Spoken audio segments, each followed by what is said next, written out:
Welcome all. Welcome to your job search Stacked, a solution for career success. My name is Ellora Praharaj. I am the Director of Reliability Engineering at Stack Overflow, and we're so excited that you're able to join us today. The last 6 months have been an interesting and challenging time for people in the tech sector. For the first time in a very, very long time, we've experienced significant layoffs. According to Crunchbase data, more than 106,000 workers in US-based tech companies this year, and more than 140,000 jobs in 2022. And we don't know when the next layoffs will be announced or when the uncertainty will help. To help us understand and respond to the uncertainty and share some job search and career management strategies for those who have been laid off and those who just wish to be better prepared for whatever comes next in their careers, we've invited 3 job search subject matter experts from Indeed. They are Matt, Jamie, and Jenn. Welcome, folks. Could you please introduce yourselves and share a little bit about your experience with layoffs? Matt, we'll start with you. Wonderful. Thank you so much, Ellora, and it's wonderful to be here with you all today. My name is Matt Berndt, and I am the head of Indeed's Job Search Academy. That means I am charged with helping job seekers pursue employment and manage their careers. I've been with Indeed for about 6 years, but I've been a career coach for nearly 30 years, helping individuals across a variety of industries and at various different stages of their careers progress, change, rebound, react to the various things we encounter during our careers. For the purposes of our conversation today, I think it's also important to note that I have navigated my way through 4 recessions over the course of my career, and I have been a part of 5 layoff scenarios, 3 instances where my role was not impacted, 1 instance where I was laid off, and an instance where I was actually in the position of having to make and communicate layoff decisions to people at the company that I was a part of the leadership team of. So I have experience with this topic, both personally as well as through the clients that I have worked with. Would also say I've been a trailing spouse, and I have need to search for employment following my wife and her career as well. So I look forward to bringing some of that insight to you here today. Jamie, how about you? Hi, everyone. My name is Jamie. I've been with Indeed for about 6 years. I joined as a career coach specializing in working with technical candidates. And in 2020, our product was sunset. So some of employees were let go. Some of us found other positions within Indeed. And that's actually when I joined our content marketing team, working on our career advice blog called Career Guide. So I've been there for about 3 years, making sure our content is great and up to date with the latest advice for job seekers. And then you may have seen in the news, Indeed is currently going through a layoff. So we are experiencing that right now as well. I will pass it over to Jenn.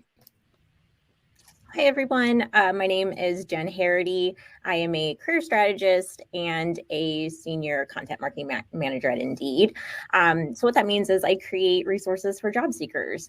I've actually been in career services for about 15 years, and 5 of those years have been here at Indeed. I actually worked with Jamie on a product that was specifically for technical job seekers. I am certified as a technical career coach. And as Jamie said, that product that we worked on was laid off because I managed the team, had to communicate that, lost half my team. The other half had to find new jobs, including myself within Indeed. And so the recent layoff is now my second layoff experience. I'm very lucky to have not been impacted myself, but have been grieving, with the loss, with the people that have stayed, as I think is really natural, but then also trying to provide as many resources as I can to those who have been impacted, not just at Indeed, but just kind of across the US. Thank you all and welcome. Let's jump right into it. So many people in tech are facing layoffs or the prospect of being laid off for the very first time. And I know some of you already mentioned this. This hits pretty close to home for you at Indeed. Given the layoffs you just went through last week, what advice would you have for someone who has just been laid off or is concerned that they're about to face a layoff? I think I'll jump in on this one to get us started, Ellora. I want to break it down into two pieces because there's two things there. If you're with a company and you're concerned about a potential layoff, or if you actually have been laid off. So from that first piece, if you're working with a company and you are concerned because you've seen what's going on in different places that you might be laid off, my recommendation to you is just to pay attention to what's going on within your organization and the broader industry and what role you are functioning in within your company and how it ties to the broader, large organizational goals so that you can do your best to try to ascertain sort of how mission critical what you are doing are to the real core part of the business. Now, that's going to be of some benefit to you. It's also going to keep you focused on making sure that you're delivering value. But I think you should always be paying attention to what other opportunities there are out there for you.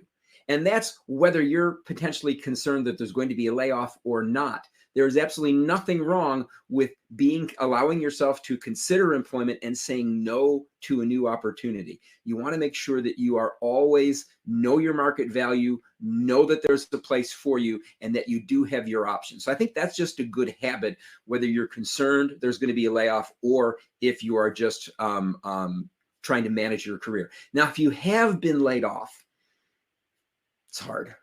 There's no two ways around it. You give yourself the opportunity to go through the grief, all of the various different stages you go through. But ultimately, my first recommendation is to create some structure in your life and in your day. Your work gave you that structure before you lost your job. And you need that kind of structure to keep yourself moving forward. And once you've created that structure, create weekly goals for yourself and measure your progress towards that goal. If your only goal or your only thing you're going to recognize when you've lost your job is celebrating when you get your job, that can be a long, difficult journey. So if you recognize what you were able to accomplish in a week and then set new goals for that next week, and it might be updating your LinkedIn, it might be updating your resume, it might be reaching out and networking with peers, whatever those things are, set your goals and measure to them. You want to look for a job, but you want to do so intentionally and with a plan. Jen, Jamie, what do you think? Yeah, I'll piggyback off of what you said. When we're talking about action and things that you can do, even in preparation, I tend to be very action oriented because preparation is everything, right? I think we can all agree that the more you're prepared for a situation, the more easy it is to kind of navigate it. And a layoff is never going to be easy. So if you're seeing the signs of, okay, maybe, other companies in the industry are experiencing layoffs, or maybe your company has experienced a layoff and you weren't impacted, but you don't know if there will be a second wave or third or whatnot. Take the opportunity to get your resume together. I think it's a good idea in general to update your resume once every 6 months or so. But if you're in a layoff situation, you might find that you are maybe being notified day of, and your last day of employment might be that day. And so when you're working in a really tight time frame, sometimes it's hard to be able to think about like, okay, what materials do I need? And materials that you might need could be performance reviews and evaluations. So just kind of take stock of what areas of your job and performance you have been complimented on. If you've received a really great review in the past where your manager or a peer gave you not just glowing feedback, but also if they were using really data, quantifiable data to show the impact of the work that you've done, those are the types of pieces of information that you want to hold on to, because that's going to help you update your resume. And especially in a time where maybe we're impacted by a lot of the outside forces. And so being able to rely on that and not having to kind of come up with this update when you're under stress, that can be really helpful. And then I would just say, if you've experienced a layoff and you have been impacted, getting a budget together. If you're laid off, you may have received a severance package. And so it's good to just do an assessment to say, okay, how much runway do I have? How much time do I really, can I afford to take before I have a new opportunity? Because that will give you some idea as you're creating some structure for yourself in terms of how long maybe the severance package will take you, or how long your current savings and your financial situation can take you. And so that gives you some information as to whether or not you can afford to take a little break to assess what you might want to do next, or if you really need to jump into the job search right away because maybe that severance package won't take you as far as you would like it to. Jenn, you made a really, really good point in there about managing your documents. And I think this is just a wise thing. I reflect back on what our colleagues just experienced. Indeed, give everyone the opportunity to remove their own personal files from their Indeed personal G drive or from their desktop before things got wiped. I think a best practice is to, whether it's your performance reviews or any other documents that are personal to you, maintain them on your own personal cloud drive or your own personal servers somewhere, so that if it's a sudden announcement, you're not scrambling at that point in time. You've essentially got your personal ducks in a row. And I think that's just a general good practice all across the board. Jamie, what do you think? Yeah, I just want to emphasize a point that Matt, you actually mentioned earlier, which is leaning into your network. So reaching out to people on LinkedIn if you've been impacted by a layoff, understanding your personal and professional connections that you've made over the years, what's going on at their companies, are they hiring, is a great place to start. And I also know that your former colleagues who maybe survived the layoff, they're there to help you too.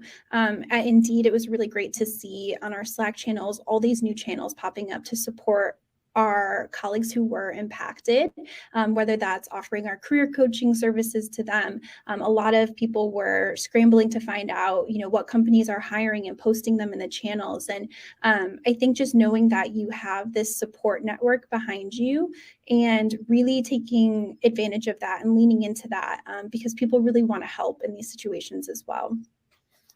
I saw a good post yesterday on one of those now new Indeed public Slack channel that was out there that just encouraged everyone to get out, take a walk, step away from their computer.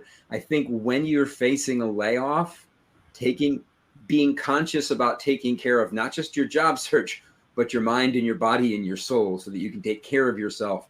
There's the Kubler-Ross 5 steps of the grieving process. Allow yourself to go through all of those steps onto acceptance so that you can move on, and just don't dwell in any individual one of them, because it's a loss that you do have to process. Thank you all for those insights. The fact that, you lose your job and treating it like a loss hits really close to home. And I think that is fantastic advice. In terms of next steps, then, a lot of folks are often caught off guard by layoffs and aren't necessarily prepared for a job search. And a necessary part of every job search is the resume. So what resume advice do you have that might be particularly unique for tech professionals? What would that be? And in your opinion, how important are cover letters? Jenn, would you like to kick us off? Yeah, I think this is a loaded question. I will say I love talking about resumes. I will talk about them all day long. And so I'm really going to monitor myself and keep this as concise as possible.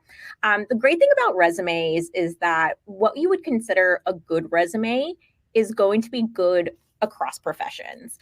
So there are some basic fundamentals that are easy to miss that really apply to technical job seekers. It could apply to people outside of tech. So a few of those things that I want to touch on is, one, ensuring that your resume is ATS friendly. So we're talking about applicant tracking systems here, right? And the reason we talk about how important it is to have an ATS friendly resume is because I think the recent stat is that 99% of Fortune 500 companies use one. They're widely used. And so when we talk about a good resume and an ATS friendly resume, we're using clean formatting. Single columns, no tables, no charts, no pictures. You want to have a document that is easy to be parsed and to be scanned by these applicant tracking systems. Don't put information in a header or a footer, because sometimes that information isn't picked up. And so what I have found, especially working with technical job seekers, is that when they are not, if you're in tech and you're not getting interviews, but you're feeling like, but I have all of the skills, we could almost always diagnose the issue as being a resume issue, to where it's just not either highlighting your skills appropriately, or it's in a format that is just having that information omitted. So really focusing on that, creating that ATS friendly format, tailoring it for the position. Again, we're thinking about resumes not as this job application document that it has to have all of your work history, but really tailoring it for the position. So looking at the job description, looking at those hard and soft skills that the employer has said is important. And when you have that experience or that skill set, making it easy to find and available on your resume is going to be super important. And focusing on the impact. So when we're writing our resumes, there's a really simple formula that you can keep in mind, and that is who. So think about when we're starting with an action verb, but then you're writing out, what did you do? How did you do it? And what is the outcome? So outcome is a piece that I think a lot of people actually miss, because they're so focused on demonstrating those hard skills or demonstrating the what of what they did, right? Here's my daily responsibility. But I want you to get in the practice of thinking about highlighting that outcome from a business impact, because as employers are looking at this, they're going to be assessing these bullet points and looking and saying like, okay, if that person was able to have this type of impact doing very similar work at this company, they would be very likely to have that same type of impact working with me. And in terms of tech and how you would want to, how you can like refresh your resume, tech is focused. There's a lot of hard skills, right? You're heavily skilled, heavily educated and qualified. Really focus on shifting those skills up to the top. A professional summary is really great to have. And so when we're thinking about the format and how we're structuring our resume, having a skills section kind of clearly defined under your professional summary is really great to have. You can include special sections like languages, tech stacks, what environments you're used to working in. All that information just helps it really helps the recruiter be able to kind of focus in to make sure that they're easily able to qualify you for a role. And I'll let Jamie talk about cover letters and other recommendations. Yeah, so cover letters, hot topic. Personally, I think in the tech industry, they are not as important as they are in some other industries. I think a good rule of thumb is if you're applying to a job and it says cover letter required, then of course go ahead and put together the cover letter. But if it doesn't mention that, I think your resume can cover, a good resume puts forward your qualifications, your accomplishments, and should do the job of that cover letter. And one of the main reasons I would say is to kind of hold back on the cover letter in the tech industry is because they take a lot of effort. You're really tailoring that cover letter. It's a couple paragraphs long. You're writing to the company, and it has the potential for you to burn out.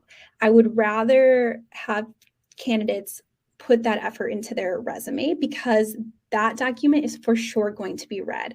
A lot of times cover letters go unread. So you're putting a lot of that effort into something that may not even be seen by the recruiter, which kind of leads into another point is I get a lot of questions from candidates of, do I need to tailor my resume to every single position that I apply to? And I think there really needs to be a balance here too. Again, you don't want to burn out in your job search. And if you're spending an hour to 2 hours tailoring your resume to each job you're applying to, you're going to risk that burnout. A good rule of thumb or a good trick that I like to tell my candidates that I'm working with is to have a master list of your resume. So when you're going through that first, you're sitting down, you're doing your resume, I say on a separate document, write down all of your accomplishments, write down your responsibilities, quantify them, put them in this master list so that when it comes to updating your resume, if you're looking at a position and you're saying, oh, wow, they're really looking for someone who has X experience, that's not something I typically put in my resume, but I have done that. You can easily grab that from your master list and paste it into your resume, switch it out for something else. I think this allows you to update your resume quickly, efficiently, and still increases your chances of getting picked up by the ATS and seen by a recruiter. But Matt, I'd love to hear what else you have to say about resumes. It's really funny. Questions about resumes, the answers almost always begin with, it depends. Because it really does. There is no one right answer that can be applied for everyone in every industry at every point in their career on every resume. So the response always begins with, it depends. Should you have multiple resumes? Well, it depends. How different are the kind of jobs that you are looking for? How different a story are you trying to tell to different kinds of employers? If you're trying to pitch yourself to FANG companies in one world and you're trying to pitch yourself to public sector organizations in another world, you might very well need a different resume. But if you're looking for software engineering roles at the similar level across all companies, how different is your story? See, I don't know. You do. So it depends upon what you have to do. How long should your resume be? It depends. We all shoot for this notion of a one-page resume, and the more senior you get, the more latitude you have with that. But pull back and genuinely ask yourself, does an employer really need to know this about me to consider me for this role? Your resume is a marketing document. And a lot of people think it's an informational document or a form. They find a template, they just throw information into it and figure that's what people do. Or they think, I have to provide everything. I have to be very, very comprehensive. Neither of those things are true. Your resume is a marketing document. It needs to say the things about you that it's important for potential employers to learn in order to want to consider you for employment or consider you initially for that interview. So when you're looking at anything you're thinking about putting into your resume, look at it and let this question run through your head. An employer reads this and says, wow, that's interesting, but why should I care about that as I consider you for this role? Why is this important to your candidacy? And if you don't have a good answer for that, then it probably doesn't belong in your resume. In terms of cover letters, it depends. This is the way I like to look at cover letters. I agree 100% with you, Jamie, that the more technical the role in software type roles or other IT type roles, maybe not so important. So I ask you this, for the roles that you are seeking, how important is it that you be able to communicate clearly, concisely, and persuasively in writing? Whether it's proposals, emails, whatever it happens to be. Management roles, more senior level roles, sales engineer roles, if you're considering anything like that, your ability to write persuasively is important. So you lose an opportunity to prove you can write persuasively when you don't write a cover letter. So you make your decision upon that. And Jamie's 100% spot on right. Cover letters are not form letters. It's not just change the name of the employer on top. To me, your cover letter, when you write them, is where you tailor your skills or the story, the summary of your skills to that employer and to that job. And it should contain enough information to get the recruiter or the hiring manager to want to read your resume. That's the purpose of your cover letter, to persuade them to read your resume. Your resume should provide enough and the right information to make them want to interview you. And your interview is where you get that chance to really shine. So in your resume and in your cover, per what Jenn said, make sure you're very ATS friendly and that you are using the terms and the language and the technical terms and the skills that you have, because those are the things that recruiters are going to search for. If you're going to seek out help from a professional resume writer, I encourage it. We have some even through Indeed that are available, and there's lots of people who do this who are certified resume writers. Realize you're not just going to hand them a stack of papers and have them write your resume for you, though. They need your input. They need your direction. You have to make the editorial decisions about what you want to include and you don't want to include. And that even becomes more important if you're considering making a career change, because you have to write it in a way that makes you understandable to people who are working in different industries and may not understand your world. I'm going to add one more thing, just specific to tech, from what Jamie and I saw when we were working specifically with those candidates, because Matt, you touched on resume length. And I think this is something that's really important to call out because, you know, of course, it depends on the person, it depends on the role. But when I worked with people, sometimes it's hard to keep it to one page, especially when you might have more education, right? If you're in tech, you're probably doing more upskilling, you're learning languages, you're doing certifications. You might also have an additional project section where you're highlighting the skills that you're working on in your personal time, which employers and recruiters love to see. They love to see that tech and coding is a passion of yours. So it's great to be able to highlight what you're doing outside of the work environment as well. And so I just want to call out, like, 2-page resumes are very normalized in the tech space. We saw quite a bit of them, and they're acceptable. So of course, you want to make sure that what you're including on your resume is directly relevant to the role that you're applying for. But just know you do have that grace, because I think a lot of people, they hear 1-page resume and they think, okay, I got to stick to that. I got to pare it back. But 2 pages is definitely normal in the tech space.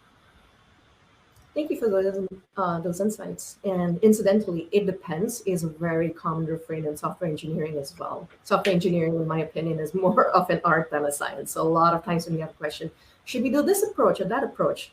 A senior person will come in and say, it depends. All right, let's move on. So interviewing is pretty challenging for most people in general, but interviewing for jobs in the tech sector can be pretty unique. What specific advice do you have for developers and other IT professionals when it comes to interviewing? What are some of the classic mistakes you would see candidates make, and what makes candidates stand out in interviews? I can go ahead and kick this one off. So first and foremost, I think something that's really underrated in interviews is leaning on your recruiter. Your recruiter can provide you with a lot of valuable information, and it's important to remember that they really want you to succeed in the interview. So from the get-go, ask them questions about what you can expect in your interviews.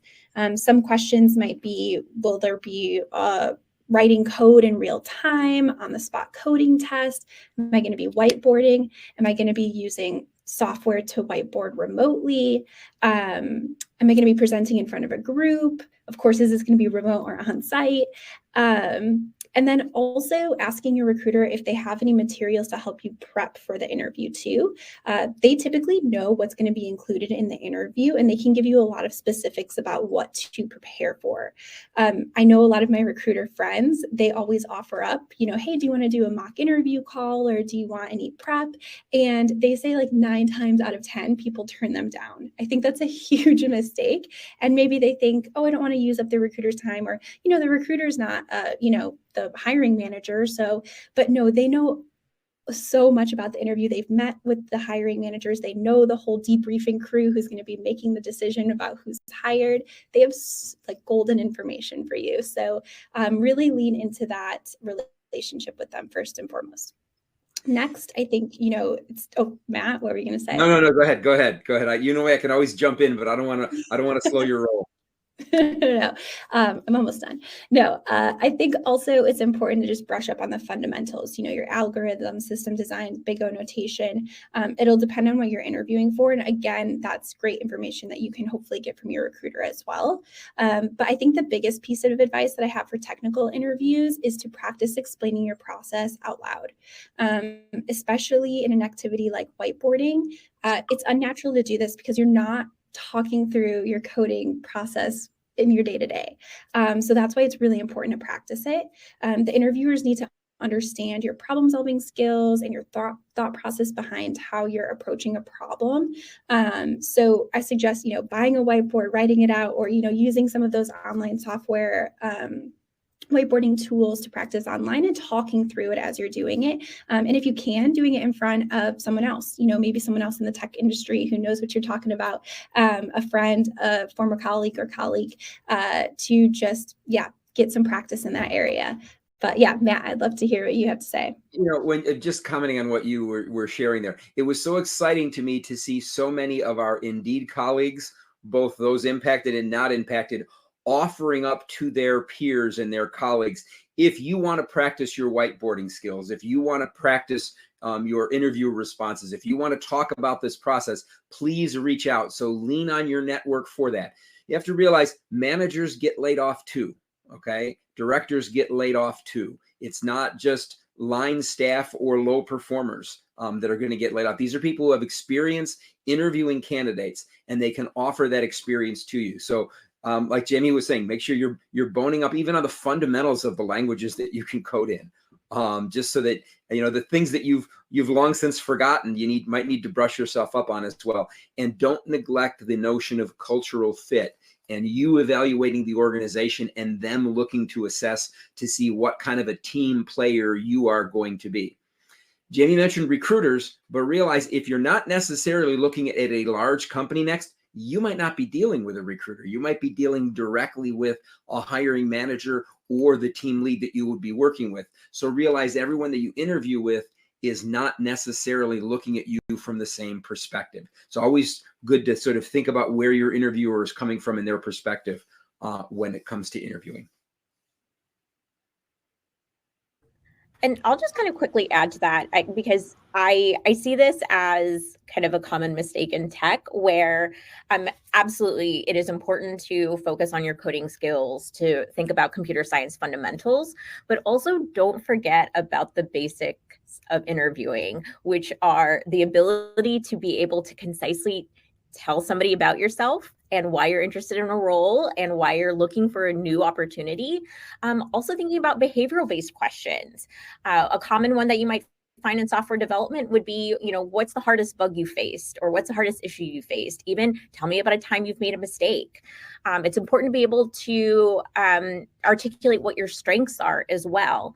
And, when we talk about the whiteboarding, and even just about what Jamie said about practicing talking out loud, sometimes it's not necessarily about getting to a correct answer. It's about being able to see your thought process. And so in addition to that, before you jump into coding and the whiteboarding, make sure you're asking questions that will help you, because when they give you a prompt, they're not going to give you all the information at first, right? They want to know what questions you're going to ask to be able to get the information that you need to get going. So you might want to ask what kinds of automated testing is being used, or what's the latency of the trading platform.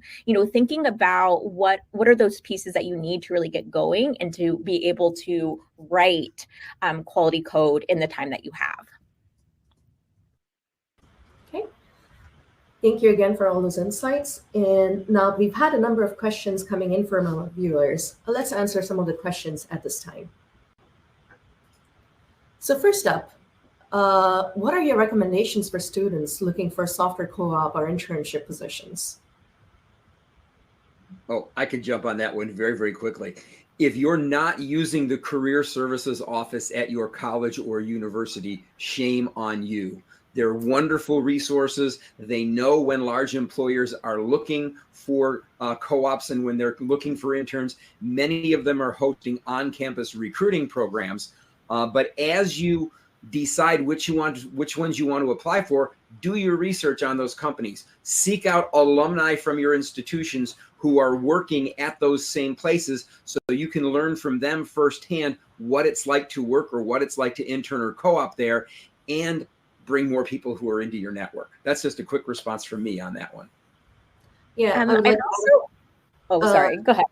Yeah, I would like to add on to that as a student that actually came out from university that had an internship at a big company. Definitely leverage your career office, reach out to the alumni already at the company. It's very, very valuable to make that network.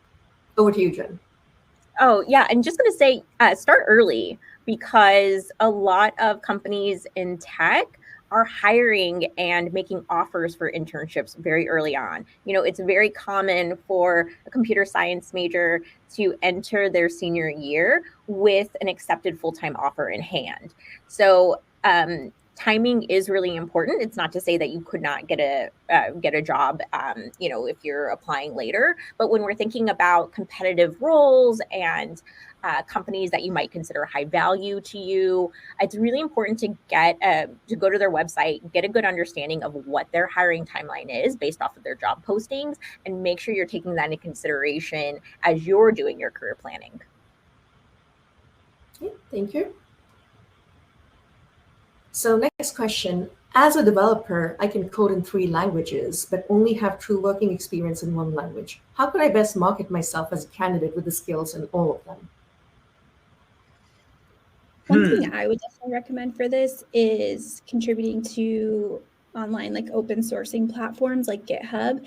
And when you do contribute to those and you have projects on those in these different languages, putting that your GitHub profile in your resume, ideally kind of like up at the top with your contact information so that a recruiter or hiring manager can click into that easily and see your experience with that.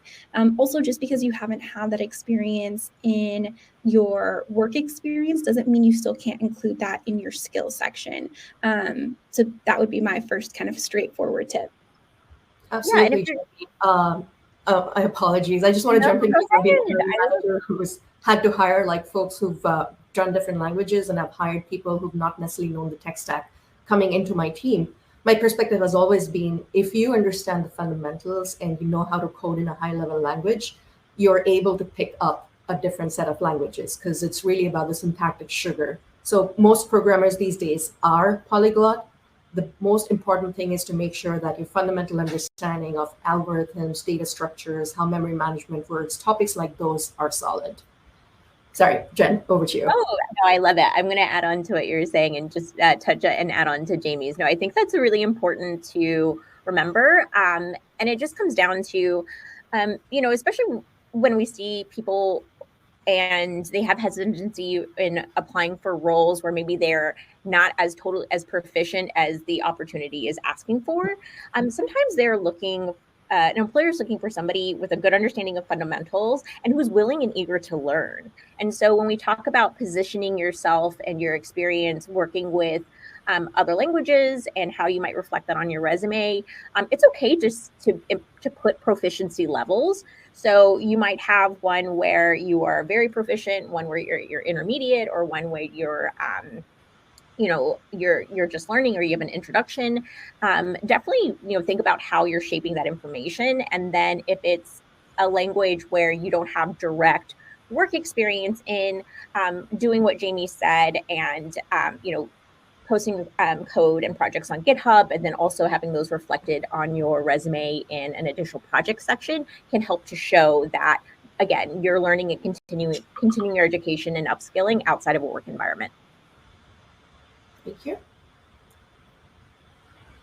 Okay, next question. How can we do a career transition without compromising on our salary or designation? For example, from a software engineer to, hey, the hot topic of today, machine learning engineer. I'll start here, essentially. The kind of jobs that you search for and the size of employer that you pursue will largely determine the extent to which I think you can maintain your salary or your designation. So what I mean by that is you might be working for a large tech company right now and are paid accordingly. You're not going to get paid that same amount if you're jumping over to a not-for-profit, or if you want to try and do that in the government or the public sector. Just because you're doing the same work doesn't mean it pays the same, or the work conditions and the benefits are going to be the same in those different kinds of opportunities. So if you're doing a career transition, realize that transitions often come with trade-offs if we're trying to change worlds. Look carefully, not just at the title of the job that you are applying for, beyond that, but what the actual requirements are for that job, and to see if they're defining it by title in the same way as your existing company is. and if it's a like for like, because companies don't always do that. I think it's a little more standardized in tech than it is in many other fields, but make sure that you're looking and you're digging deep into the role itself, and then benchmark what you're earning against industry standards using things like whether it's Indeed or Glassdoor or PayScale or data on LinkedIn.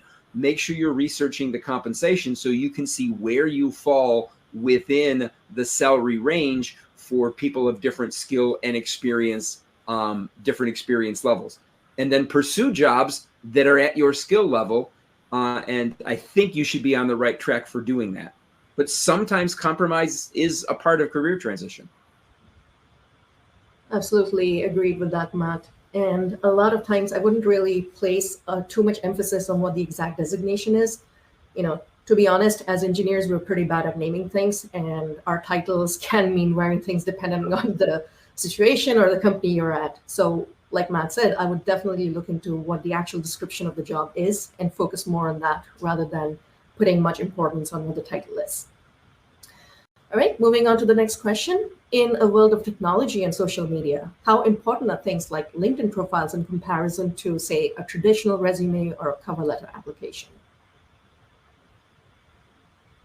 I'll take this one off to say, I think that one of the main things you want to keep in mind, specifically with a LinkedIn and your resume, is you want to have consistency.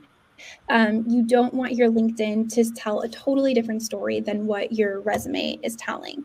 And a lot of times, especially if you're struggling with that, oh, how do I get my resume to 2 pages? There's so much more I want to say. How do I do this concisely? A lot of times you can use your LinkedIn profile to be kind of that place where you put more than maybe you put on your resume to tell a longer story or add more color to the story for your professional experience. So I think that they are important. I think that, it just gives you that area to be able to show a little bit more about you and a little bit more about your skill set. Great, thank you. Moving on to the next question. I've worked at the same company for 5 years as an IT manager. I've now been laid off and re-entering the job search.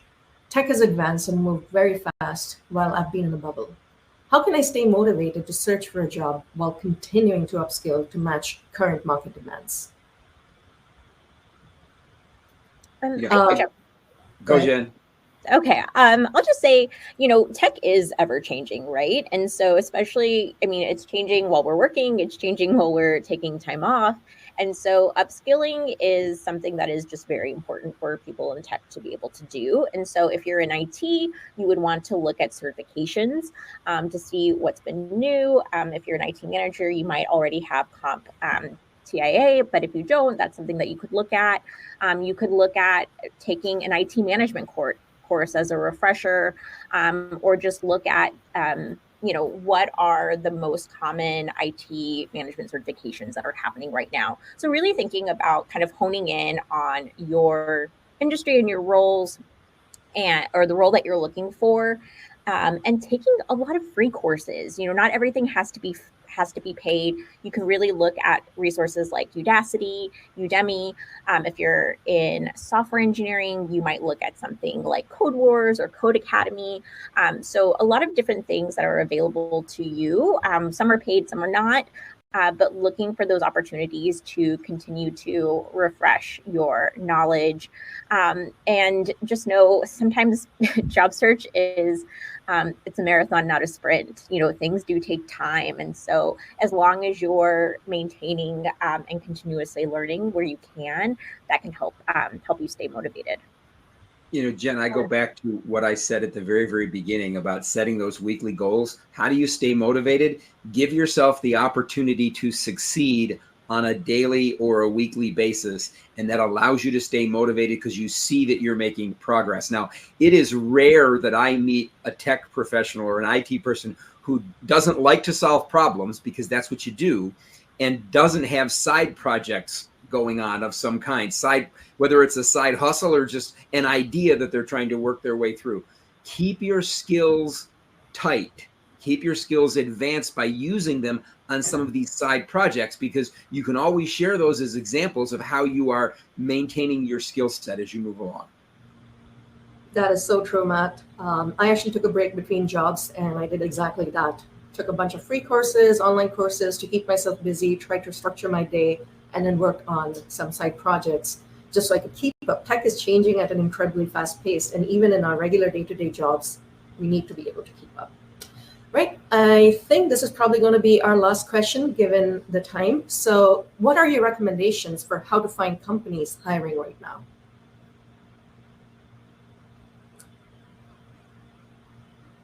How about I take a stab, Jamie, and then Jamie, why don't you go first, and then we'll each take a little closing comment. Sure. Yeah, I think there's a few different ways you can approach this. One is kind of how we mentioned, reaching out to your network, understanding your friends, past colleagues, what's going on at their companies. Are they hiring? It is a different climate right now. There are a lot of companies doing layoffs, but understanding that a lot of these layoffs are happening in tech companies, and you can do tech in a lot of places outside of tech companies. So keeping your eye on job boards, going to do a shameless plug for a resource that's going to be in the hub that's shared with you guys at the end of this, but we at Indeed do put together a list of I believe there's 15 to 20 companies that are hiring right now, and we update that list on a monthly basis. So yeah, there's a lot of great resources out there for that as well. Jen, you want to go? Yeah, I mean, a really easy tool if you're using Indeed for your search is just to search for companies that are hiring right now. We do have that to show what's available to you. There's also a filter for companies that are urgently hiring, which is helpful. If you're going to search for jobs in Indeed and searching in tech, it could be helpful to look at jobs that have been posted within the last 7 days so that you know they are recent postings. And then, yeah, I mean, networking is huge. So staying in contact, like Jamie said, with the people in your network, going to meetups, paying attention to LinkedIn, because I think that's one really positive thing, or one kind of silver lining in what I've seen from even the layoffs what we've experienced here at Indeed is that as people have been posting on LinkedIn that they've been impacted, I'm seeing so many people reaching out to them and scooping up these highly talented people with open opportunities. So it is helpful to stay really vigilant within these social media and social networking platforms. You know, one of the things that's so important about your professional network, so I'm the third person who's going to say leverage your network, is they're aware of the hidden job market. Those are those jobs that haven't made it to Indeed yet, that haven't made it to LinkedIn or to other professional association communities. IEEE might have a board, who knows? But they're aware of opportunities that are coming up. As a part of this layoff, I've had friends reach out to me saying, hey, in the next 3 months, I am going to be recruiting for, send me candidates or refer people to me. Your network taps you into jobs before they ever hit the public market, but then use the public market as efficiently as you can, whether it's Indeed, learn how it works. LinkedIn, learn how it really works. Don't just assume you know how all of these different tools work. Tap into them, get advice, get support, maybe join a job search community of some kind.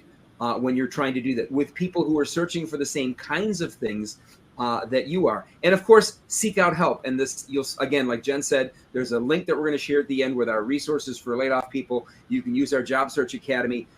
Just don't feel you have to go at it alone, because you're not alone in this journey. There are a lot of people and resources who can help you out. And I'm going to be the fourth person piling onto that. Please leverage your network. There's a lot of fantastic people out there who are, especially with the hidden job stuff, who are looking still, and leveraging those connections would be incredibly valuable. Okay, with that, Jamie, Jen, and Matt, thank you so much for joining us today.